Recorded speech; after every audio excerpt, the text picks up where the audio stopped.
niño, un joven, un obrero, un trabajador mal alimentado, claramente no va a rendir igual y el acumulado en el tiempo se revierte en una menor productividad. Pero que sea Gonzalo Manrique, precisamente economista del Instituto Peruano de Economía, que nos acompaña esta tarde, quien nos ayude a revisar las cifras de este estudio que son verdaderamente preocupantes. Gonzalo, buenas tardes, bienvenido. Hola, ¿qué tal? Buenas tardes. Gracias por la invitación. A ver, las cifras de este año son preocupantes. 12,5 millones de peruanos que no satisfacen sus requerimientos nutricionales. Sí, según datos del INEI, al segundo trimestre de este 2024, tenemos un 37% de peruanos que tiene déficit calórico, es decir, que no cumple, digamos, o que no consume las calorías necesarias, digamos, requeridas para subsistir adecuadamente. Y esos son 12,5 millones de peruanos, que es 3 millones más de los que teníamos en el 2019. Entonces ha habido un incremento muy fuerte de este problema del hambre tras la pandemia. ¿Y por qué? Por la crisis económica, por la mayor pobreza, también sumado a la crisis política y también a estos efectos del cambio climático, de las fuertes lluvias que han ocurrido estos años, que han afectado la capacidad de los hogares para adquirir los alimentos que necesitan. Y en general esta situación se ha empeorado bastante en los últimos años.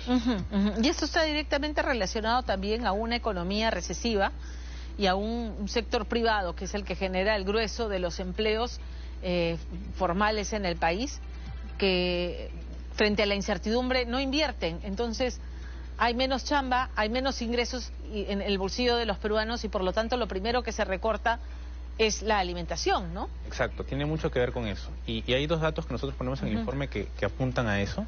El primero es que, digamos, tras la pandemia se ha incrementado el porcentaje de personas que año a año se ve en una peor situación económica. Por ejemplo, según datos al segundo trimestre también de este año, más o menos el 30% de hogares en el Perú ha visto reducidos sus ingresos o ha visto reducido su patrimonio. Esto es como 7, 8 puntos porcentuales más de los que teníamos antes de pandemia en el 2019. Entonces, ¿qué pasa cuando una familia enfrenta una pérdida de ingresos, una pérdida de patrimonio? Una de las alternativas que tiene es reducir su consumo. Pero sabemos que un quinto de estas familias tuvo que reducir su consumo. Entonces hay una relación directa entre ingresos de las personas y los alimentos que llegan a consumir y este déficit calórico del que estamos conversando. Y el otro dato importante que nosotros recogemos en el informe es esta relación entre crecimiento de la economía y esta mejora o lucha contra la desnutrición crónica infantil. Por ejemplo, cuando el Perú, en los años 2009 a 2014, cuando el Perú crecía más de 5%, nosotros estamos reduciendo la desnutrición crónica a tasas de más o menos 2 puntos porcentuales cada año, que es bastante, es casi lo mismo que nosotros reducíamos la pobreza en esa época. Los siguientes 5 años, del 14 al 19, la tasa de crecimiento de la economía se desaceleró un poco, pasamos de 5 a 3 y también cayó, digamos, este ritmo de caída de la desnutrición. Ya no la reducíamos a 2 puntos, sino que la reducíamos solamente a medio punto cada año. Y ahora en los últimos 4 años desde la pandemia, donde la economía prácticamente se ha desacelerado, lo mismo ha pasado con la mejora de la desnutrición crónica. Se ha estancado, estamos más o menos en 11, 12% y de ahí no nos hemos movido ya en bastante tiempo, en bastantes años.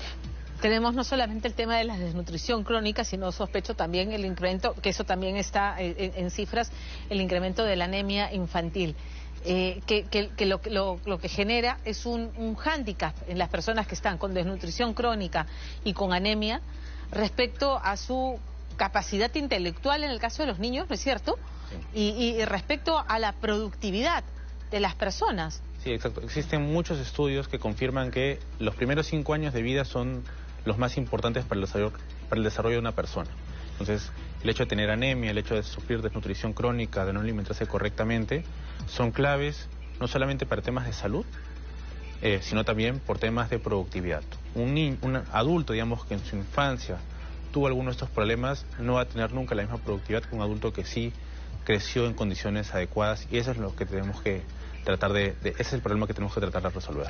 Ok, y lo que tenemos es a una presidenta salvándole la cabeza a su ministro, digamos, más longevo en su entorno, que es de Martini, haciendo un maquillaje en un ministerio que ella ha manejado y anunciando prácticas que nunca debieron abandonarse, ¿no? Sí, en teoría ya desde Jaliwarma, ya estas medidas para controlar la calidad de los alimentos, asegurarse que estos lleguen adecuadamente a los niños ya debieron haberse tenido. Pero lo clave ahí es que, digamos, Jaliwarma, en este caso, este nuevo programa y las otras medidas del Estado sí son efectivas, ayudan, pero por ahorita son estrategias independientes. O sea, Jaliwarma no es suficiente. Pensión 65 no alcanza. Exacto. Juntos son importantes todas, pero trabajan por ahorita de manera independiente. Lo que nosotros necesitamos es una estrategia integral, digamos, que ataque los distintos problemas que afectan, que generan esta situación de pobreza, de bajo consumo de alimentos. Estamos hablando de medidas de alivio como estas, ¿no?, que te ayudan a sobrevivir el día a día. Claro. Pero también de medidas de más largo plazo que te aseguren el crecimiento, que puedas asegurar también el empleo y que permita a las mismas familias por su cuenta lograr el consumo de comida que necesitan. Claro, ahí hablamos de medidas más estructurales que involucran iniciativas del Ejecutivo y del Legislativo y que tienen que ver con dar reglas de juego claras y predictibilidad en el ámbito político para generar inversión, generar confianza. Y eso es lo que no hay ahorita. O sea, ni la presidenta ni ningún ministro estuvo en Arequipa, en este foro en el que se esperaba, digamos, algún mensaje claro desde el Ejecutivo. Sí, digamos, nosotros creemos que desde el Ejecutivo se necesita justo este liderazgo claro que ayude a impulsar inversión. Digamos, nosotros desde el IPE consideramos que una mayor inversión, un mayor crecimiento genera empleo y el empleo es la clave para que las mismas familias puedan desarrollarse, crecer y en este caso asegurarse, como te comentaba, el alimento adecuado para los papás y para los hijos. ¿Qué medidas debieran anunciarse? Arista debiera haber recambio en el Ministerio de Economía. Lo que pasa es que en CADE decían algo, ¿no? El permanente cambio en las cabezas y en los mandos medios en los ministerios no permite que políticas de largo plazo se ejecuten o se mantengan en el tiempo, ¿no? Entonces, y el tema de la meritocracia también lo mencionaban, cómo es que el aparato estatal se llenaba de personas que no cumplían con el perfil profesional y la experiencia para el cargo y más bien parecía una agencia de empleos del gobierno de turno. Sí, ese es un punto clave. Definitivamente en los últimos años esta rotación de autoridades se ha vuelto cada vez más frecuente. Pero en el caso del hambre en particular, eso no es el... No, pues ahí hemos tenido de Martini todo el tiempo. Digamos, claro, es el ministro, digamos, que tiene más, digamos... 2 años, longevidad, ¿no? digamos, con la presidenta. Y en este caso lo que se necesita es sincerar, digamos, la situación del Perú, digamos, estos comentarios de la presidenta, este comentario del ministro de Agricultura de que en el Perú no se pasa hambre, sugiere que el Ejecutivo está subestimando el problema del hambre en el país. Entonces creemos que el primer paso es sincerar, o sea, es que hay un problema. El Perú, según la FAO, por ejemplo, ya este sería el segundo año consecutivo, digamos, que ocupa el segundo peor lugar en hambre en toda Sudamérica. Entonces es importante sincerar y empezar a implementar, diseñar planes integrales, no solamente que se enfoquen en un programa en particular, sino en una estrategia completa, consolidada, que nos ayuda a luchar, digamos, y a atacar las causas, ¿no?, reales de esto. Ok, claro, las causas reales es que no hay empleo, no hay certidumbre para la inversión, pero mientras esas condiciones estructurales mejoran, el asistencialismo tiene que ser más agresivo. O sea, pienso en las ollas comunes y en los comedores populares, que es o sea, esa es la manera en que muchas familias comen, si no tendrían que llevarse a la boca.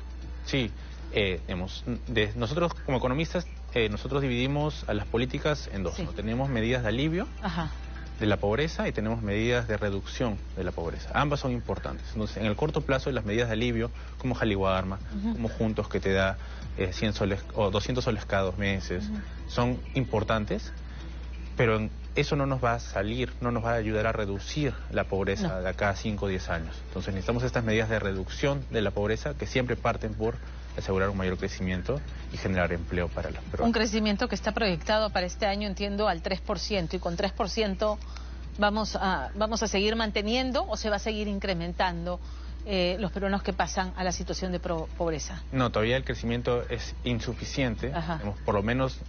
El ejemplo que te daba es, entre el 2009 y el 2014 nosotros crecíamos a más de 5%, casi 6%. Incluso ese es el ritmo de crecimiento ideal, digamos, al que deberíamos apuntar para que regresemos al ritmo de reducción de la desnutrición crónica y de la pobreza que teníamos antes de pandemia. ¿Las condiciones políticas están dadas para que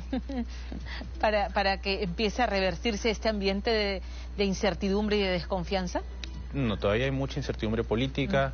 Es probable que esto se incremente, tal vez el próximo año, ya se vienen las elecciones. Con esta cantidad además de organizaciones políticas que están pugnando por hacerse de una cuota de poder, ¿no? Sí, entonces también ahí hay mucho que hacer. Todavía se requieren muchos esfuerzos para lograr este consenso entre el Ejecutivo y el Legislativo, digamos, para que en conjunto, que es lo que necesitamos todos, digamos, apunten a cerrar estas brechas pendientes, estas brechas sociales y asegurar, digamos, el crecimiento que necesitamos. Gracias, Gonzalo, por estar con nosotros esta tarde. Gracias. Nosotros tenemos que hacer una pausa y regresamos.